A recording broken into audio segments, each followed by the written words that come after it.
Good morning or afternoon, everybody. Hello and welcome. This is Rob Podlegger from the Siemer Institute. I know I haven't talked to a lot of you since the summit, but appreciate everybody taking time out of their schedule today to be with us. So for today's webinar, we have Dr. Ori Christel, who is going to provide an overview and walk through some highlights of the two briefs that are related to two-generation. And for those of you that attended the summit last year, you'll remember that in our thought process, two-generation is really the whole family programming. And we will list all of this information on our website after the call. But before we jump into it and before I hand it over to Ori, I want to thank the partner communities in Little Rock, Kansas City, Buffalo, Cincinnati, and Austin. The work that you provided to Ori and his team throughout this process is invaluable. On a side note, this research was funded by the Annie E. Casey Foundation and completed on behalf of the Siemer Institute. These documents and articles, the Siemer Institute's definition of two-generation, the whole family programming, as I mentioned, are not necessarily the definitions held by the Annie E. Casey Foundation, but we greatly appreciate their support and provide our work back to them that they can share it across the country also. So our format today, Ori is going to present the information, and then there will be time for open discussions and questions at the end of the program. So I'm going to go ahead and turn it over to Ori. Good day, everyone. Happy to be here with you virtually. Happy to be sharing with you some of our insights and thoughts about two-gen programming in a family stability context. Our ultimate goals with this webinar are twofold. First, we hope that this webinar helps United Ways and service providers better understand two-generation or two-gen programming generally. So to do this, today we're going to share the Siemer Institute's practical definition of two-generation programming. Our second goal is to encourage United Ways and service providers to think more about how they can apply two-gen principles in their work. To do that, we're also going to share practical insights for how to apply this definition, drawing on the expertise and experience of a variety of Siemer Institute community partners, many of which Rob just mentioned. Two-gen can best be understood if one first thinks about a continuum of client engagement strategies. On one end of this continuum are those approaches that focus only on the needs of one identified client in a household, typically an adult. At the other end of the continuum are strategies that holistically assess and serve the needs of each family member and the overall family as a unit. In between the two ends of this continuum are intermediate steps that increasingly broaden a program's focus from one adult to the family as a whole. For example, a program may also identify obvious child needs that could impact family stability. Another example further along this continuum is a program that would meet with and attempt to serve all individual family members, especially parents and children. In other words, a more traditional casework model is on the left, and a more integrated whole family approach is on the right. At the most basic level, two-gen programming is a way for case managers to holistically engage with their family clients. I'd like to pause here for a moment here and ask each of you that are on this call to just think for a few moments about where you'd place your program or family stability program that you're familiar with along this continuum. Is that program focused more on assessing and meeting just an adult's needs, just a child's needs? To what extent does it assess and meet the needs of each family member within the family unit and the family overall? There's no right or wrong answer to that question, no judgment. Just take a few seconds to think about this.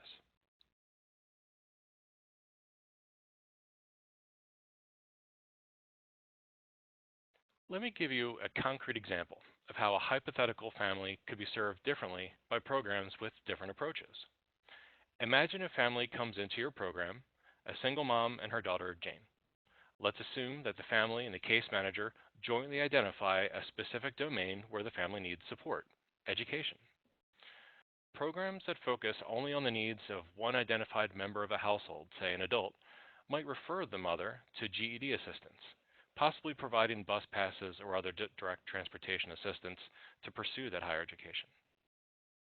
Further along the continuum, a program that might take additional steps to identify and serve the needs of a child might also give the mom a safe place to make sure that Jane is taken care of while she's pursuing her education. Further along the continuum, building on what the other programs do, a program might offer a single unified solution that focuses on some of the needs of both adult and child at the same time. For example, arranging for mom to take classes at a community center while Jane takes sports classes at the same center to keep her busy and keep her engaged. And over on the far right, where we have a focus on family needs, the family would come together to create an educational plan that would address the desired outcomes for both mom and Jane, a comprehensive approach. For example, enrolling in GED classes at a location where Jane could also receive tutoring services and the family would overall commit to a study schedule. To be clear, 2Gen principles to program design and delivery can be applied to domains far beyond just education. For example, a 2Gen approach could be incorporated into efforts to increase the family's economic self-sufficiency or financial literacy. At the far right end of the continuum, there might be an overall family component, for example, adults and children together planning and identifying their family goals, that's accompanied by targeting programming for adults and targeting programming for kids. For example, introductions to compounding interest, why it's important to save, or other important issues. And that brings us to the Siemer Institute's definition of two-generation programming. This definition attempts to bring to life the holistic engagement strategy that we've been talking about, the one that's on the far right-hand side of that continuum. This definition builds on what a variety of nonprofit and governmental organizations have offered, but more explicitly applies it to the domain of family stability and homelessness prevention. I'll read it for you. Two-generation approaches require programs to design and deliver services that intentionally strengthen the whole family so that all generations within the family can experience improved economic, housing, and educational outcomes. As a result, the whole family becomes more resilient to future disruptive events. I'd like to take a moment to note that this expanded definition here, the explicit inclusion of the whole family in this definition, was added due to feedback that we received last year from participants at the Siemer Institute Summit. We're using the phrase two-generation here because this term reflects the current state of the literature. This concept originally flourished in the early childhood education context, which is typically focused on two generations, children and parents or guardians. However, we believe this definition lends itself well to approaches that consider, assist,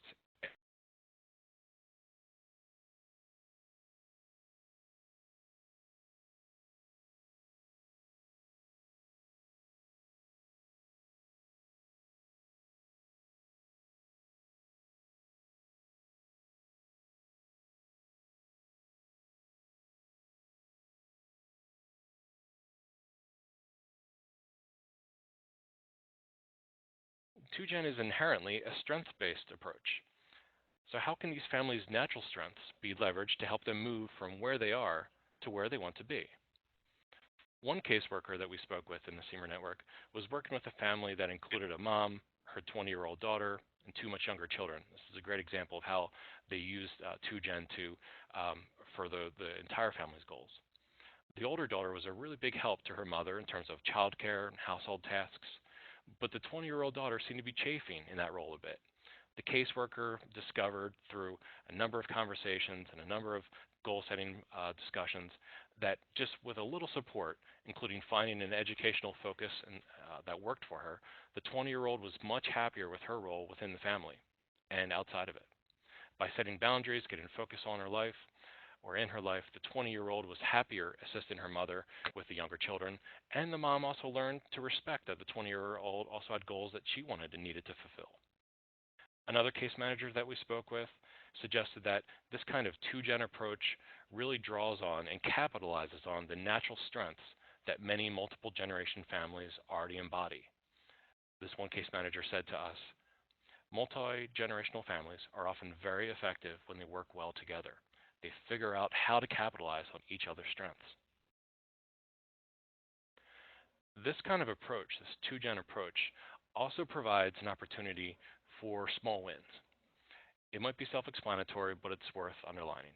The more people involved in a holistic plan, one that considers multiple domains to family, to individual functioning, the better the likelihood of family and individual success.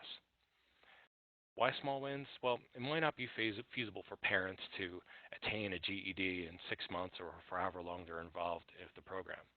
However, those same parents might be able to make great progress toward that goal, also while successfully learning how to advocate for their child in his or her educational setting, empowering themselves and encouraging their children's achievement.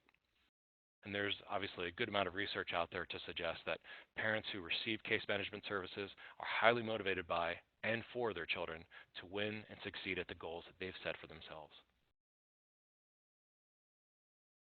Here's an example of a program that's part of the Siemer network that really demonstrates the two-gen approach.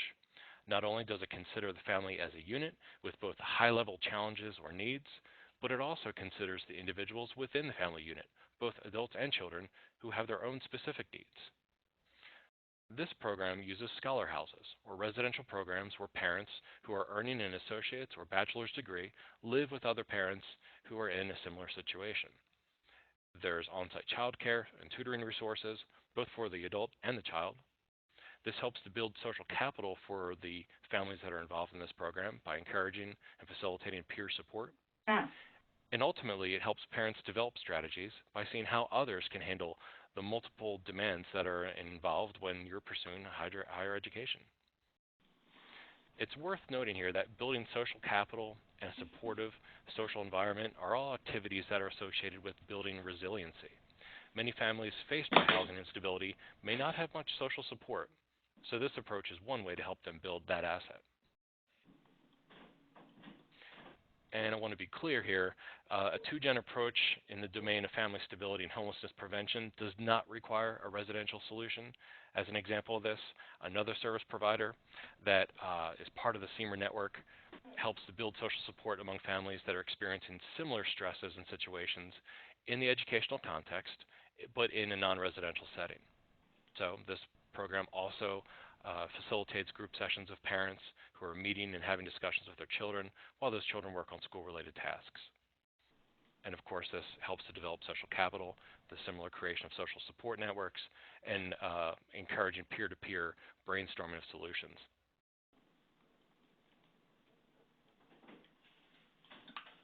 So for those who have implemented two-gen approaches to how they serve families, the benefits of this approach seem clear. The natural next question then is, well, what can other programs do to implement a two-gen approach into their programming? Some programs may be just dipping their toes into this water, while others might want to deepen their expertise and their experience. To help with that kind of transition, I'd like to offer some insights into from what other Siemer Institute partners have learned that are operating two-gen programs. Looking across these programs as a guide, as well as some of the literature on this topic, we've identified 5 clusters of guidance for you all to consider when thinking about how to apply two-gen principles to your work. They are, 1, to implement and practice a coaching model, 2, to build a closer relationship with family, 3, coordinate care through partnerships, 4, utilize data more effectively, and 5, hire, train, and support case managers. I'm going to go into detail for each of these 5. First, let's talk about the implementing and practicing a coaching model. A defining characteristic of two-gen programming is that families take the lead. Case manager effort is no less crucial to success, it just must be channeled in a different way, specifically towards facilitating families' efforts to build themselves up, working side by side with family members to achieve their goals for the whole family. So, this means there's a need here to work with clients as partners. A two-gen approach requires case managers to have a role of more of a coach or facilitator, rather than someone who directly and solely makes things happen for a family. This then means that families need to be considered as experts in their field, which is their own lives. They've got good ideas about what's best for them, and that experience and those preferences need to be respected. In a two-gen approach, it's better if the whole family drives the goals and plans that are developed, meaningfully involving both the adult and the child or children at age-appropriate levels. So here, we're talking about moving the focus of goal setting and brainstorming solutions to the family level, in addition to the individuals within the family. which then empowers the family members to have ownership of those goals. All of this is another way to say lead from behind, to not prescribe. Families may find the process more helpful, more useful, better for them if they identify where they want to go, so that the case manager can then suggest ways that he or she can help each family member to achieve those goals and help them access the resources that would help. And we recognize that the idea of surrendering some control to clients may be difficult or maybe even a little bit scary for case managers who might be more used to leading from the front. But this is essential for building trust with each family member and ultimately building the resiliency of both the family as a whole as well as the individuals within it.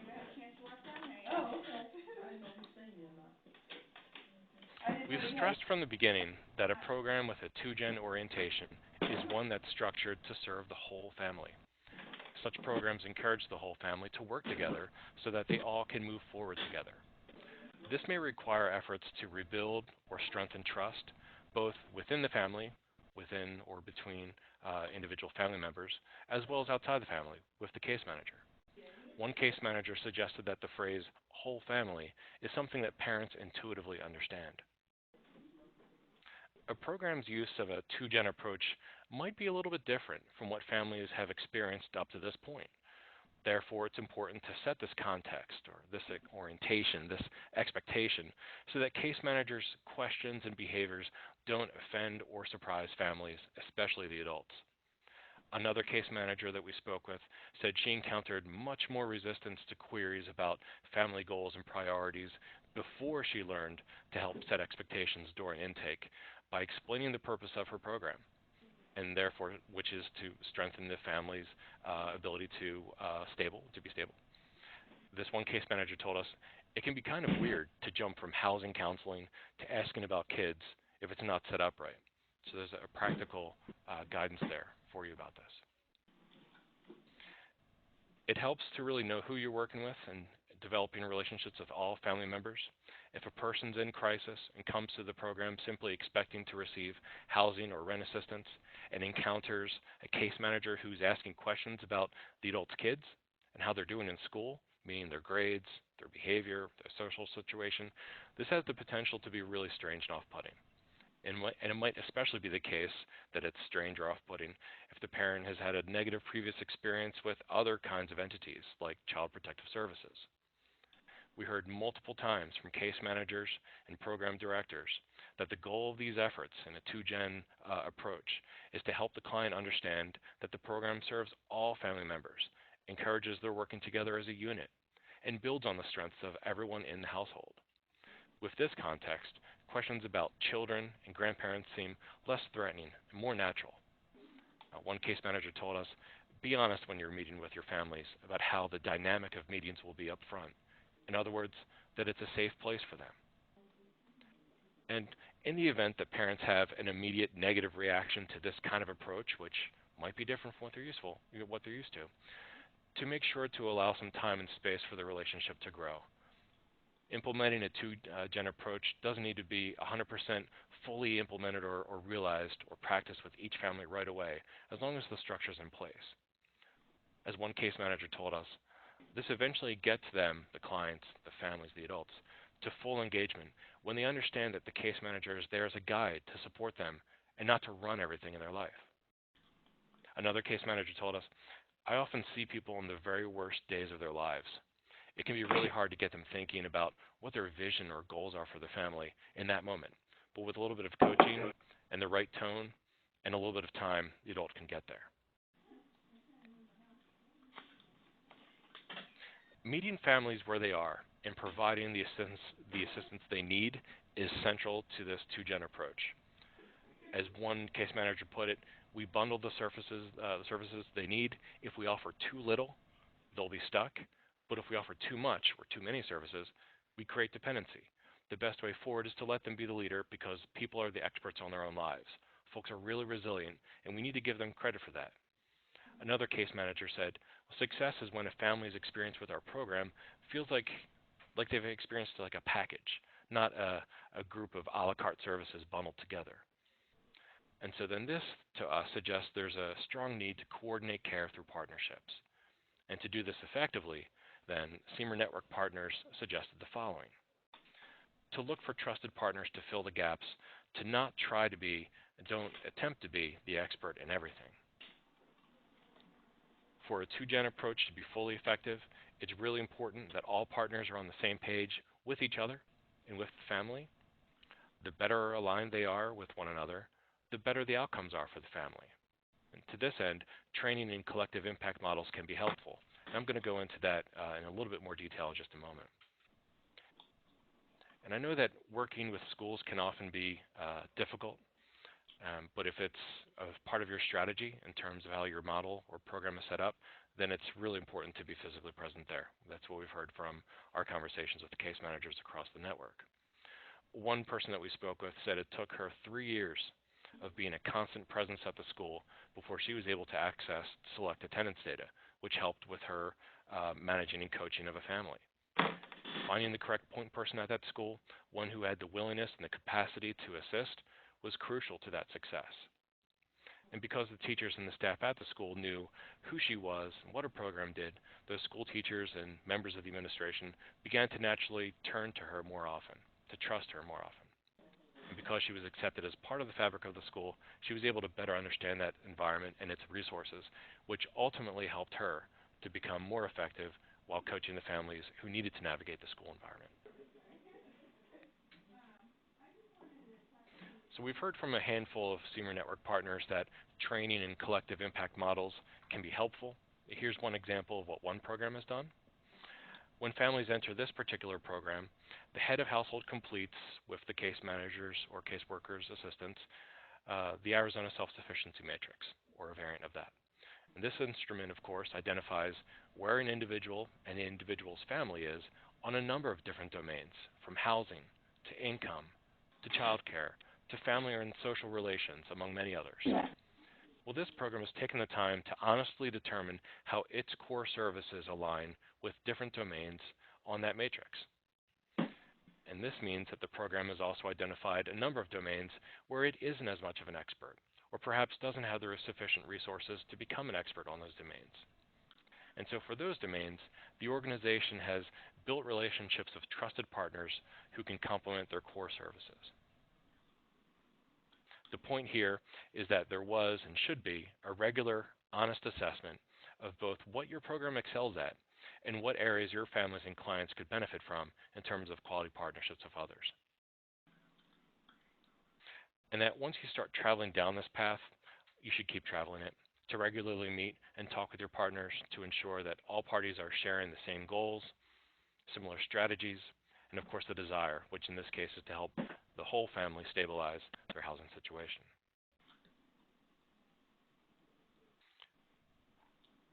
One of the other key takeaways or points that we wanted to be sure to share with you was to use data more effectively, both data that's internal to your organization as well as external. There are a number of points to bring out here about this. One of the first sets of points to bring to you is to take a different view about how you're documenting what you know about the family. Implementing a two-gen approach might require, or probably should require, some practical day-to-day changes in how you record your work. One case manager told us that before he moved to a two-gen approach, his case notes would read something like this. Met with John Smith. John is doing X. John will do Y. Must follow up in X days of John to check on progress. Well, since moving to a two-gen approach, he now structures his case notes to record that type of information for a lot more people within John's family, in addition to his own notes about what the overall family's goals are and the progress the family is making towards those goals. Essentially, there's likely going to be a need to assess and document many more challenges, many more needed supports, and many more family strengths. When meeting with a family for follow-up, having this broader set of information really helps the case manager to check on two-gen progress for both the adults in the family as well as the children, and it also helps with rapport building. The family can feel like the case manager is really knowing what's going on and really knows everyone in the family, which helps to build the relationship between the case manager and the family. And all of these steps will help the whole family when it's time for family goal setting, in addition to individual goal setting. So that's those are some points around using data more effectively from a case notes perspective, but there are other perspectives as well. In terms of using internal data, it could be helpful to look at what programs are already attended by your clients or other resources or referral sources for your program. In other words, what are some programs that are organically connected to you in the real world where you are right now? Is it possible to approach some of those other organizations or employers and say, we're already serving the same people. How can we serve them better or more efficiently? This step may help you to identify partnerships that make sense for both your organization and for your families because they're naturally occurring ones. We've heard from case managers and program directors that when they look back through their internal data and understand about where their families are coming from as well as where their families are going, they can then approach those other organizations with some information that makes it more of a warm touch as opposed to a cold call. This is not necessarily 2Gen specific, but we heard it enough times in our discussions with case managers and program directors that we wanted to share it with you.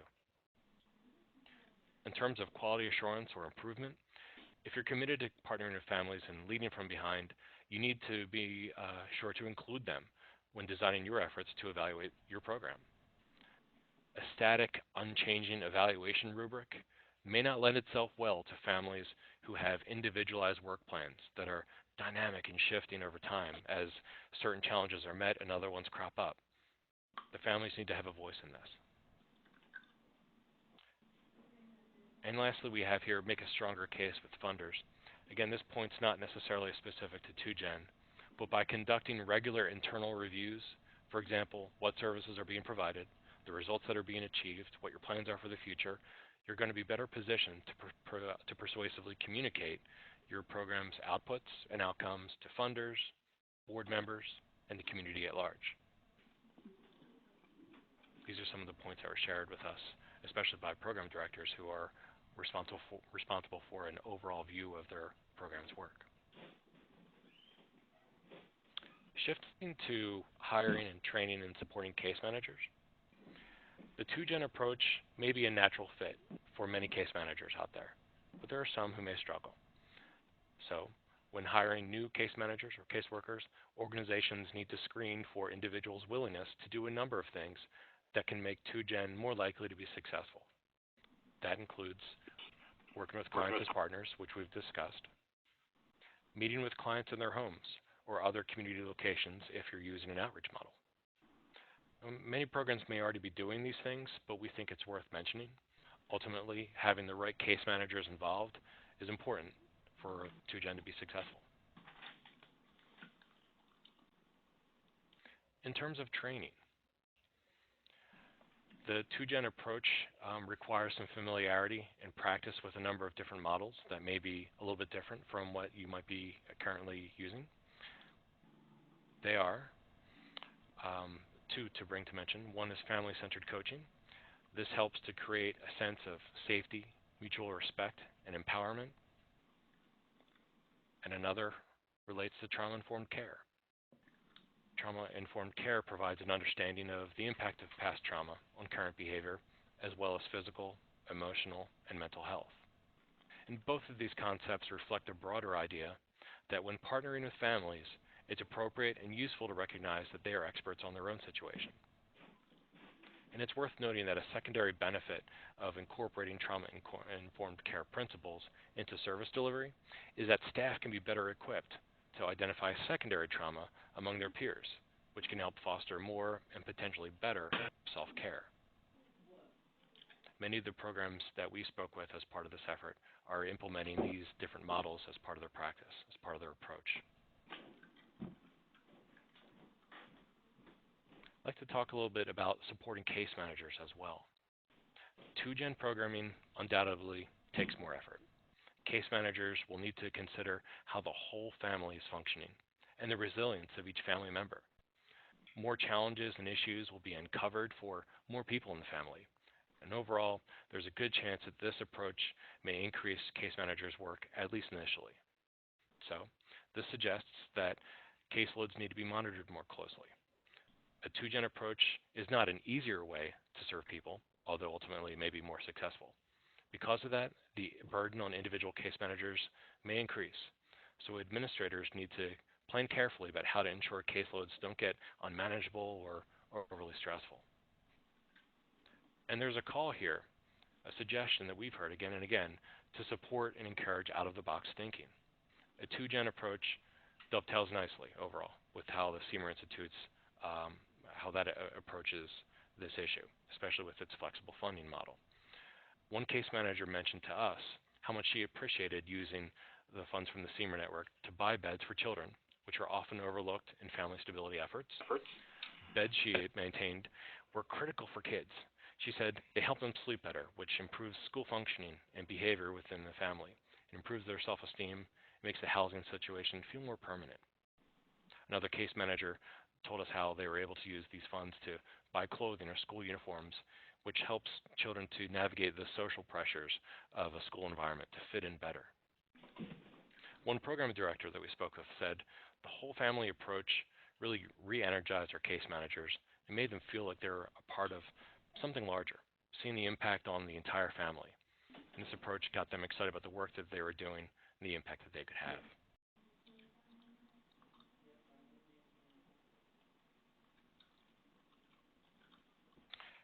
So that's bringing us close to the end of this webinar. In wrapping up, I'd like to share again the 5 key insights that we shared with you earlier with regard to how best to design and deliver two-gen principles throughout the programming. And while those are displayed here on the screen one more time, I'd like to call out one other potential benefit that I just briefly mentioned a few moments ago that's often realized by programs that shift to a two-gen approach for their service design and delivery. I'm talking about case manager morale. We heard from a number of directors that rather than simply connecting individuals with a variety of programs and services, a number of program directors said that for many of their case managers, a two-gen approach led to a reignition of their passion for the work. They think this is because the case managers were encouraged to take a bigger picture view of the family and the family's strengths, and that the family in turn responded very positively to this and were able to better thrive in that environment. So with that, I'd like to turn this over to Ryan. So thanks everyone for joining us today. We've engaged in this two-gen research effort several months ago because we find that approach both helps our families thrive in this family stability setting, but also that the programs and partners that are already embracing it seem to be so successful working with families to stabilize them in their homes and in their schools. And so Ori and his team interviewed several of those partners to just find out what they're doing, what seems to be successful. And so this set of recommendations comes from our partners that we've interviewed over the past couple of months to simply ask them, how are you doing what you're doing? Why does it make sense for your families? Why is it successful? So thank you all for taking the time to join us today. If you'd like to take a moment now, you could unmute your phone and ask a question, although that can get tricky, or feel free to type something in the chat box and chat to everyone so that everyone can see the questions that you've written. We'll take just one little minute to pause and allow you to do that if anyone has questions.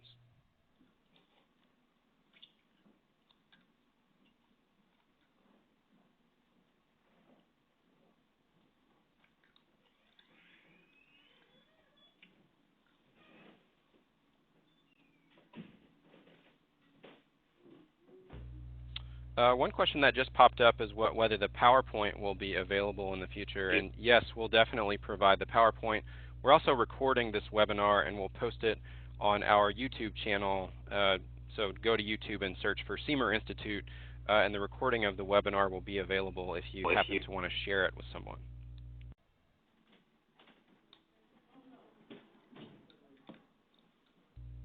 And we will make the PowerPoint slides available on our resource center in the future.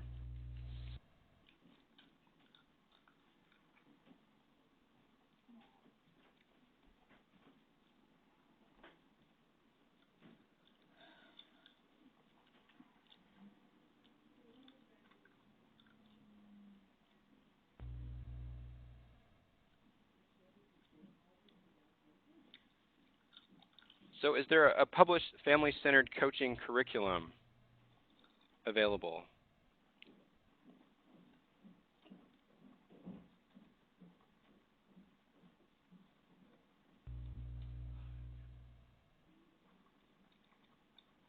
Ori, is there a published family-centered coaching curriculum available?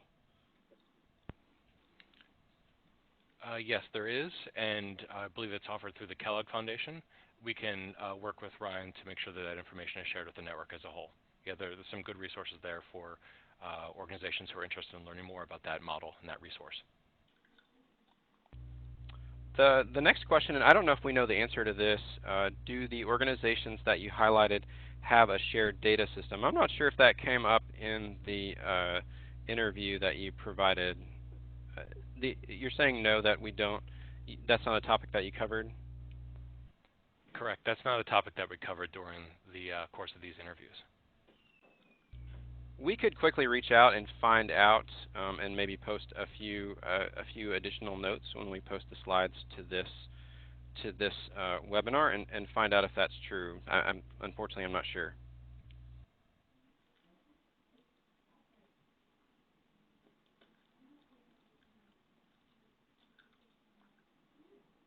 If any of the folks who participated in the interview process, if you want to follow up and mention that on our Facebook post that we've already posted online, and say yes or no, we use a shared data system, and maybe provide a little information about that system if you happen to use one, I think that would be really helpful for the community.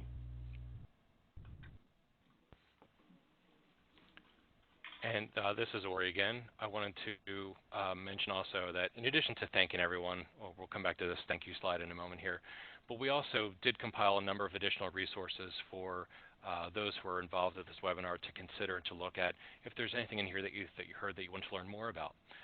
So obviously there's the Siemer Institute resource. The website is located there for the new research and reports page. I believe this is where you'll find access to this webinar once it's uploaded. But in addition to learning more about 2Gen, there are a number of resources located there with regard to NEE Casey Foundation and the Aspen Institute. And to the question that was expressed a few moments ago about family coaching, there are two here that we can point you to. One is the Kellogg Foundation that I mentioned, and the other is the empath model as well. For more information about trauma-informed care, there are at least two sites that are leaders in the field that you can also look at as well.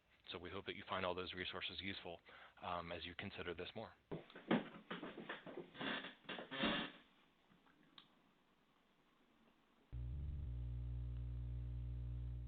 So just a couple of things before we get going. First, just want to mention our next webinar. We're hoping to host another webinar in April, or in March or April of this year. And Ori and his team at Illuminology are working on a couple of issue briefs on trauma-informed care that came up in this particular research about 2Gen programming. We know many of the members of our families have experienced trauma over time, and we believe that's an important pillar of providing successful support for the families that are reaching out to our programs. And so we're working on a couple of issue briefs on trauma-informed care, and we will present a webinar in March or April. We don't have the date quite nailed down yet, so we will make an announcement about that webinar in the near future, and send out a meeting invitation. Also, just so everyone can put it on their calendars now, our summit is scheduled for 2018. It is October the 15th, 16th, and 17th of 2018, and it will be at the same place, the DFW Hilton in Grapevine, Texas. And finally, we want to continue this conversation. You've heard a lot from us about what we learned in the past several months, speaking to partners about their approaches to 2Gen programming, but we want you to share some of your ideas, some of your experiences. How does your community use 2Gen approaches? How does your organization? How do you, as a coach or case manager or program director, how do you embrace it and how do you use it? And so we just posted a simple prompt on our Facebook page How does your program use 2-gen programming to help families thrive? You can respond in whatever way you want that makes sense for you, but we just wanted to engage folks a little more in the conversation, and hopefully you all can learn a bit more from one another about what you're doing. Finally, I missed one point about the summit. Just as a quick reminder, October the 15th at the summit is focused on our United Way partners. And then October 16th and 17th, all of our partners will come together to participate in the summit activities. So thank you all again for joining us today. We get so much from our partnership with you all in terms of your ideas, your passion, your experiences, and this research and everything we do, of course, would not be possible without you. So thank you so much.